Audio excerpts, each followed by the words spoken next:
What's up, Bear Nation? I'm Bear, and these are the Meatheads, and I figured we would talk today on what I guess I will call the 4 tenets of preparedness, of SHTF, if you will. What do I mean by this?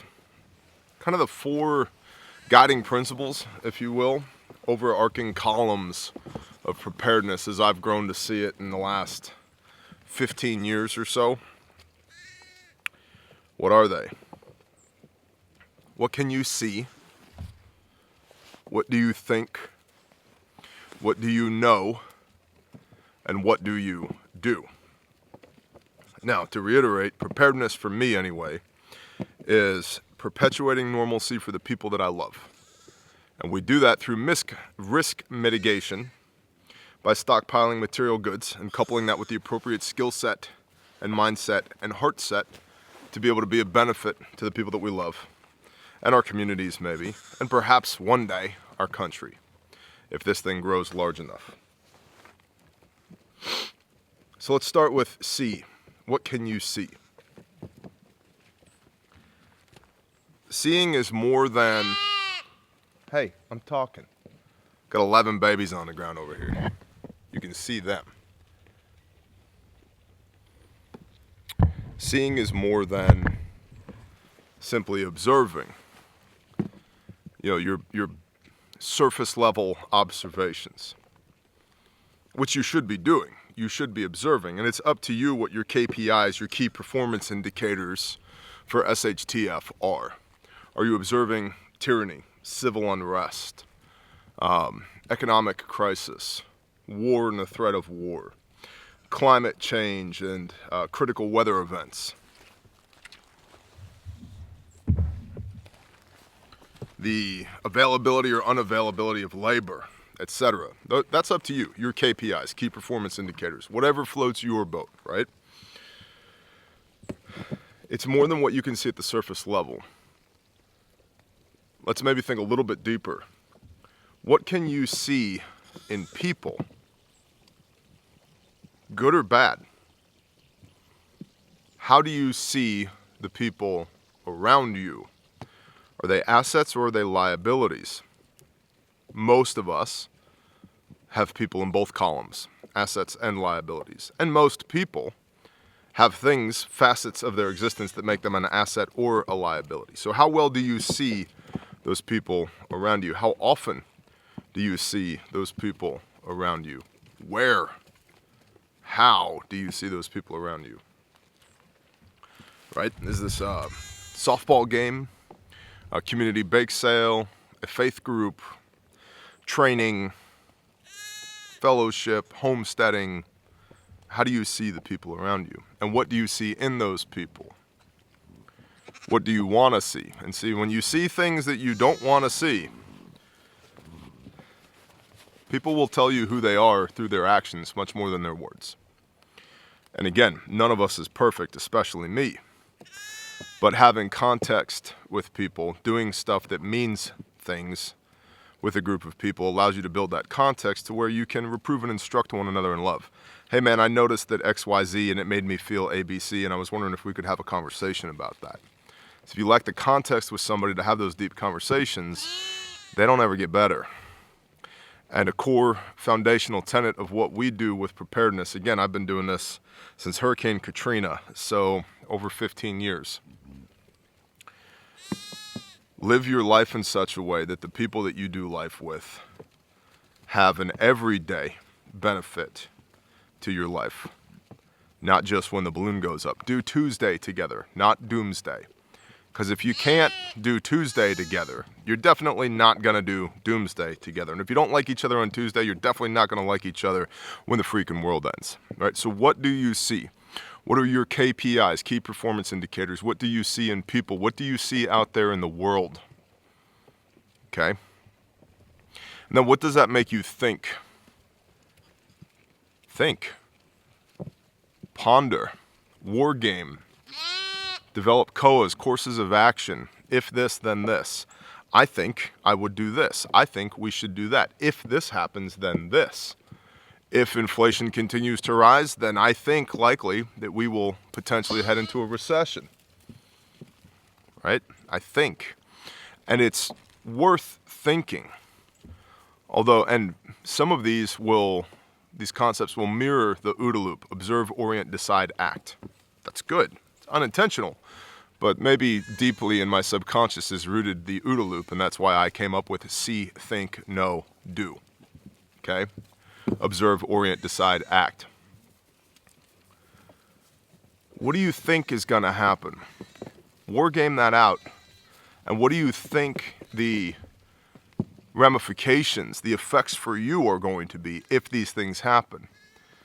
And then what's the probability that they happen? Because certain critical events can have a very low probability, but if they happen, it's 100% going to be the end of the world as we know it, man. Warheads on foreheads, for example. Other things might have a higher likelihood of happening, but a lower impact if they do happen. So you got to think those things through. What matters and what doesn't. That goes back to your KPIs, key performance indicators. What matters to me? What doesn't matter to me? What do I want to see? What do I not want to see? Because there's so much information out there today. You can find information about anything, anywhere, all the time, always, from myriad different sources and vantage points. We suffer not from a lack of information, we suffer from a lack of execution, right? Hey, I'm talking over here. Shut up. Babies. So what do you think? And what do you think about?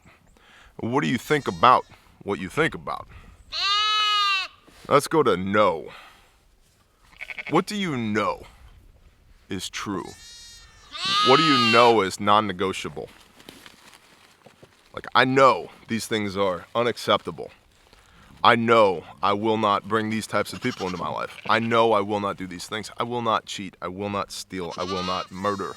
I know this, right? Because of my foundational relationship with the Creator by the blood of His Son, I'm not going to do these things. I know that. And I also know that the people that I do life with aren't going to do it either. Hold on, water hose time.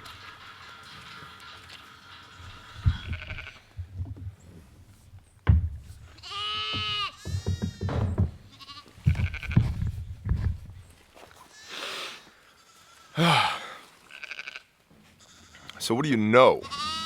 And, maybe a better question, how do you know it? How do you know that it's true? Have you tangibly experienced this for yourself? Find your mom. She's right there. She's right there, bro. Hey. Should we relocate? Do we need to relocate? Suppose we should relocate. Stand by. Venue change. We're about 100 yards away from the sheep now. At the range. How do you know what you know to be true? And what do you know you're going to do? Courses of action. If this, then this. Going back to thinking. Based upon what you've seen. What do you know you're going to do? If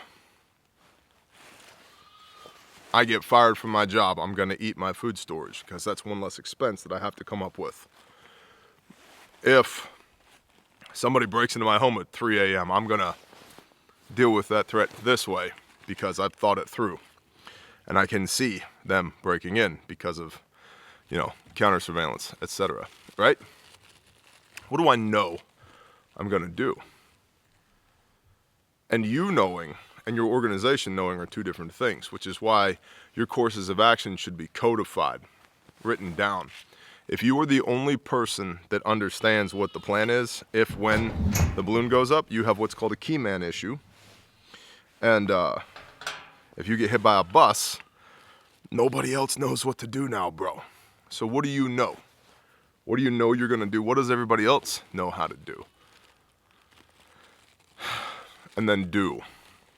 Do is where most people get jammed up.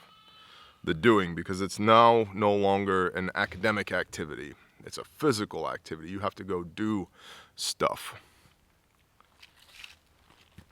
Right now, the doing probably should look a lot like stockpiling material goods, training, networking, gathering intelligence, establishing KPIs, key performance indicators, or PIRs, priority information requirements, right?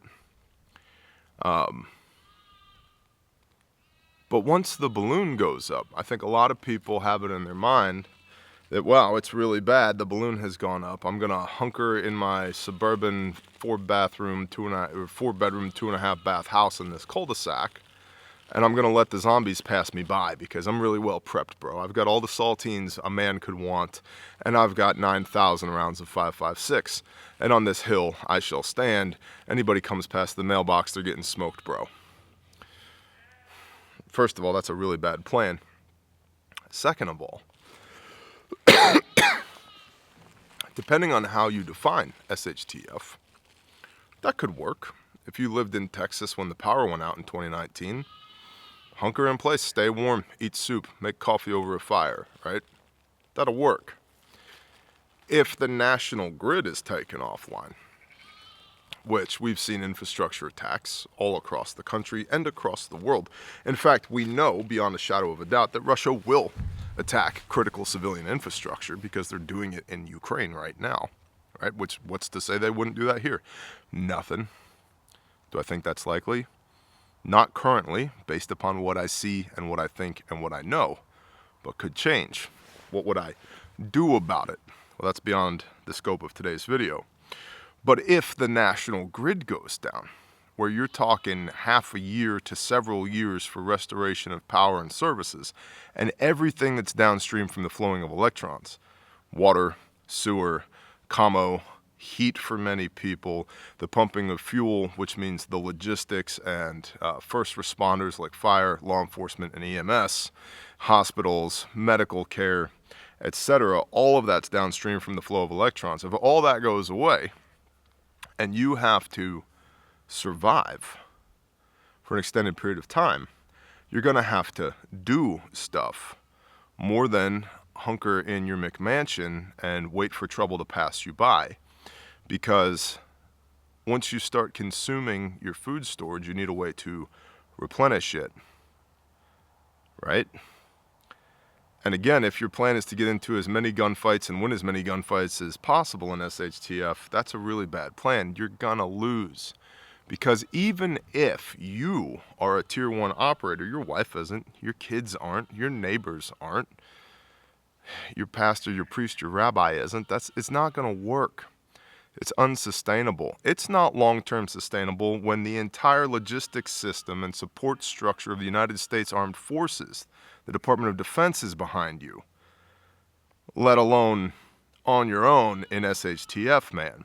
Which means you're going to have to do stuff, which means for us, the reason we live where we live and we live the way that we live is because we're already doing it now, based upon what I've seen, based upon what I think is going to happen, based upon what I know how to do, now directs what I'm doing. We train, we have livestock, we operate our own businesses so that we can, to some degree, have some control of how we earn and how we spend. We fellowship and we worship the way we see fit, not in a box somewhere, the way we feel called to worship. We spend meaningful time intentionally with people that we love, rather than hoping that we're all going to be on the same team, on the same page, when the balloon goes up. And so these 4 tenets here, see, think, know, do. I would encourage you to audit yourself in these 4 categories, these 4 columns, and ask yourself, what do I actually see? Do I really see people the way they are, or do I see them the way I want them to be? Do I really see things the way they are, or am I bringing normalcy bias to this situation? Am I seeing what I want to see, not what actually is? What do I think? Do I think what everybody else wants me to think, or do I think the opposite of what everybody else wants me to think, which therefore, ergo, puts me in my own special category of groupthink anyway? Right? What do I think and what do I think about? What do I think about what I think about? How do I feel about that? What do I know how to do? And what do I know I'm going to do, when? What useful skills do you bring to the table? If the power went out nationally, right now, how screwed would you be? What do you know how to do? And honestly, drill down on that. Set your ego and your hubris aside and drill down on that. What do I know how to do? And what am I going to do? Now, Tuesday, not doomsday, Tuesday, what am I going to do? What am I doing? And what am I going to do if/when things get really, really difficult out there? The whole purpose of this channel is to try and to get you to think deeper about these things rather than the surface level, buy more guns, buy more food, buy more this, buy more that. And get you to think critically about all the information that's presented to us, and then arrange that in your own threat matrix about how it might affect you in your context, with your people, in your situation, with your life experiences and your skills and your capabilities and your shortcomings and your faith. And they get you to decide what you're going to do about it. There's no fear porn here. There's no doom mongering. There's very few sales pitches. And that's typically when I'm asking you to support one of our American-made small businesses. We're not about that here. We're about practicality.